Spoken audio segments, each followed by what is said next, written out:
श्री स्वामी समर्थ. स्वागत आहे तुम्हा सगळ्यांचं घरगुती गप्पा YouTube चॅनल वरती. आजचा दिवस तुम्हा सर्वांना खूप छान आणि सुखा समाधानीचा जाऊ दे, हीच मी स्वामी चरणी प्रार्थना करते.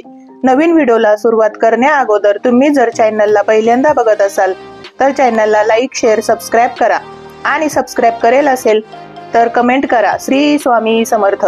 आज आपण जाणून घेऊया यंदा देवीचे आगमन हत्तीवरून होत आहे. हत्तीवरून येण्यामागे काय संकेत आहे याबद्दल जाणून घेऊया. दरवर्षी देवीच्या आगमनाचे वाहन हे तिचे आगमन आणि प्रस्थावन होणाऱ्या वर्षाचे भविष्य दर्शवते. जर देवी घोड्यावर आगमन असले राज्यात युद्ध किंवा संघर्ष होण्याची शक्यता असते.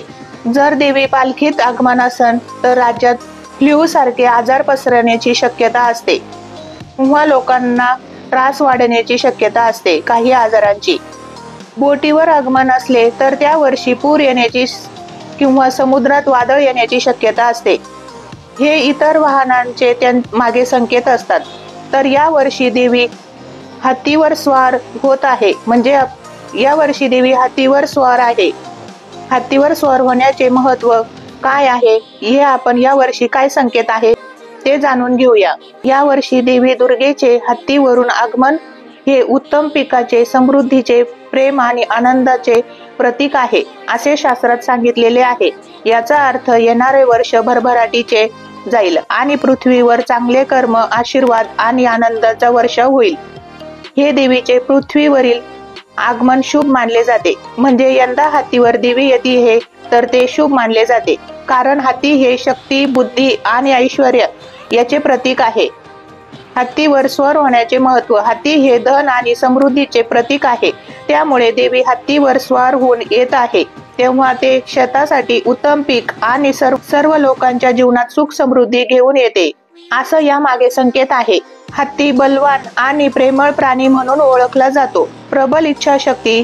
देवीचे हत्तीवर आगमन हे जगावर प्रेम आणि आशीर्वाद घेऊन येण्याचे प्रतीक आहे असे संकेत मानले जाते.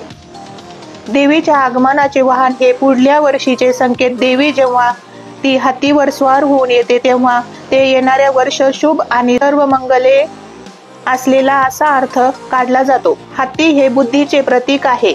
देवीचे हत्तीवरून आगमन हे जगात ज्ञान आणि बुद्धीचे प्रकाश पसरवणारे संकेत आहे. त्यामुळे नवरात्रीत देवीचे हत्तीवर आगमन हे अत्यंत शुभ लक्षण मानले जात आहे. यंदा शारदीय नवरात्र हे 22 सप्टेंबर पासून सुरू होत आहे.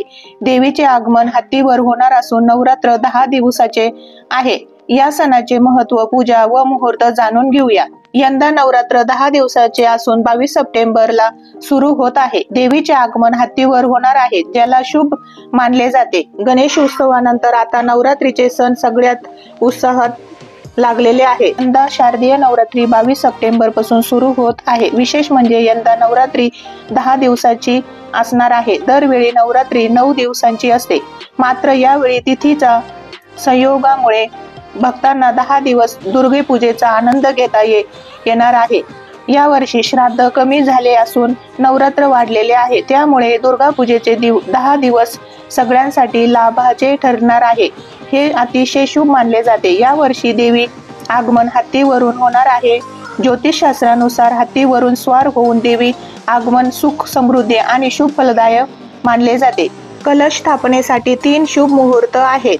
कलश स्थापनेसाठी शुभ मुहूर्त सकाळी 6:09 पासून ते 8:15 पर्यंत. दुसरा मुहूर्त आहे 8:15 ते 10:36 पर्यंत. हे शुभ मुहूर्त आहे. अभिजित मुहूर्त 11:49 पासून ते 12:38 पर्यंत आहे. असे हे मुहूर्त सांगितले गेलेले आहे. नवरात्री पूजन, दुर्गा सप्ती या 9 दिवसात तुम्ही देवीची जेवढी सेवा होईल तेवढी करा. नवरात्रीत पूजेत दुर्गा सप्ती, दुर्गा स्तुती आणि दुर्गा चालीसेचे पठण विशेष फलदायी ठरणार आहे. नवरात्रीत माता दुर्गा धन, धान्य, सुख, समृद्धी, आशीर्वाद देते. या सगळ्या सेवा तुम्ही केल्या तर माता दुर्गा धन, धान्य, सुख, समृद्धी, आशीर्वाद देते. हिंदू पंचांगानुसार नवरात्री वर्षातून 4 वेळा येते.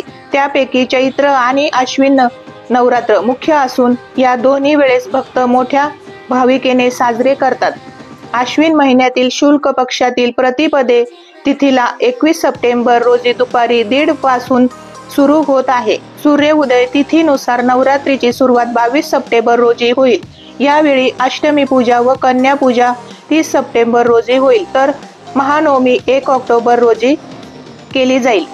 देवी आगमनाची संपूर्ण माहिती आवडली असेल, व्हिडिओ आवडला असेल तर चॅनलला लाईक, शेअर, सबस्क्राईब करा आणि कमेंटमध्ये जय दुर्गे, जय सप्तशृंगी माता, जय तुळजाभवानी माता, तुमची जे बी कुलदेवता असेल तिचे कमेंट करा.